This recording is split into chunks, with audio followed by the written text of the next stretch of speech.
Today's topic is about searching for rights in the reality of death in Afro-Colombian communities. I read a lot of research, but finally I wanted to speak from my experience as an Afro person and with a very recent violent death in my family. The truth is that death is something that is in daily, but we are never prepared to accept it. In fact, and nobody in the world is. Each community has different customs and it depends on the deceased person and their relatives. My paternal family is from Cauca and most of them live in Santander de Quilichao and San Antonio village in the same municipality. My 20 years old cousin was a law student. He had 2 semesters left to graduate.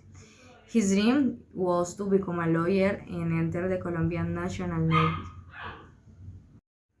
Last October 31st was his last day alive. He and my family were believers in God and attended a Christian church within their community every Sunday.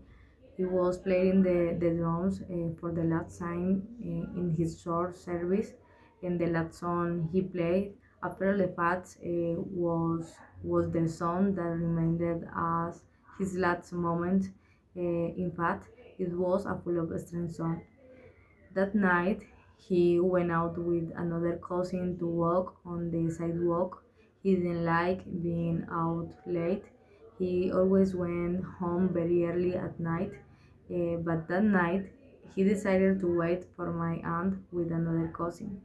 She was at a barbecue with friends from church, so they sat down to wait on the step of a Catholic church that was between their house and the house where my aunt was.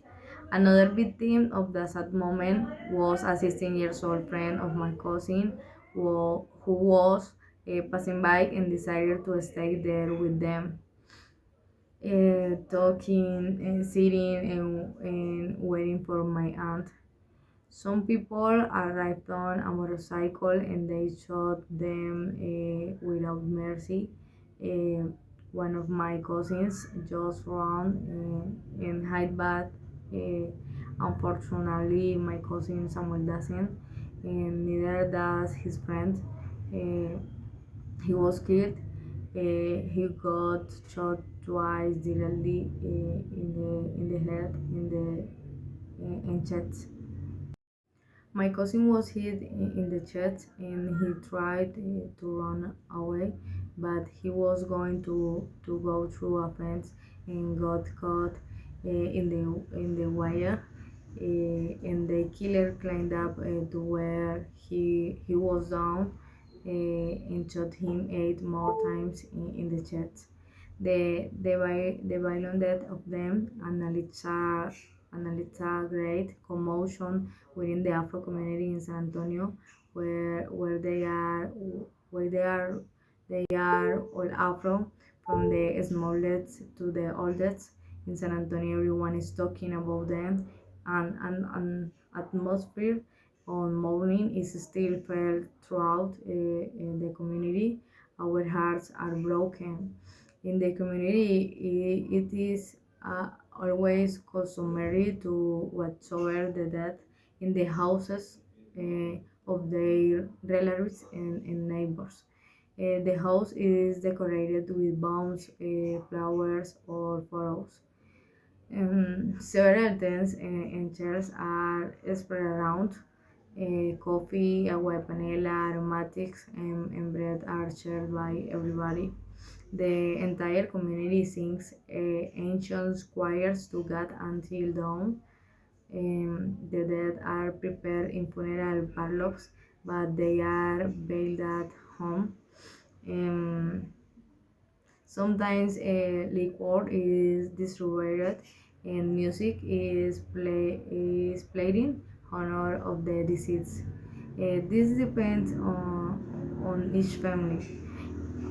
As always, the day after the wake, lunch is distributed as the fiesta, which is rice with chicken, and lechona, which is rice with pork, to entire community.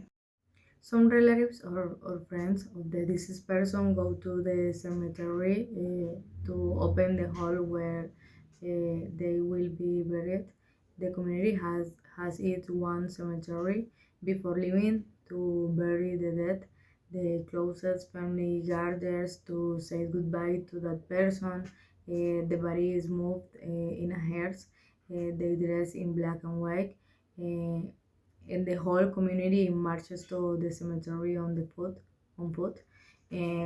In the cemetery, one person is in charge of speaking to the entire community about the deceased person, paying homage to him, and thanking God for that person.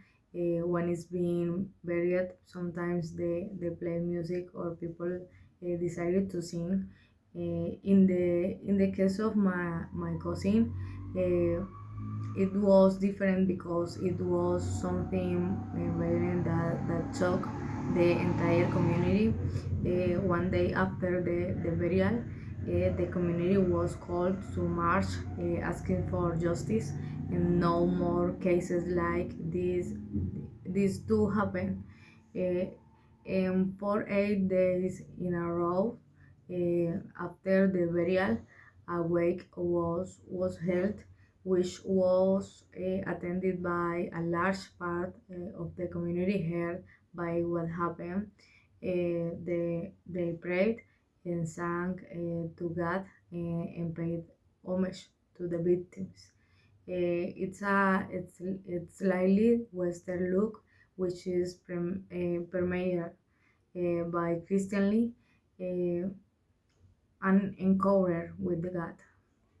Thank you.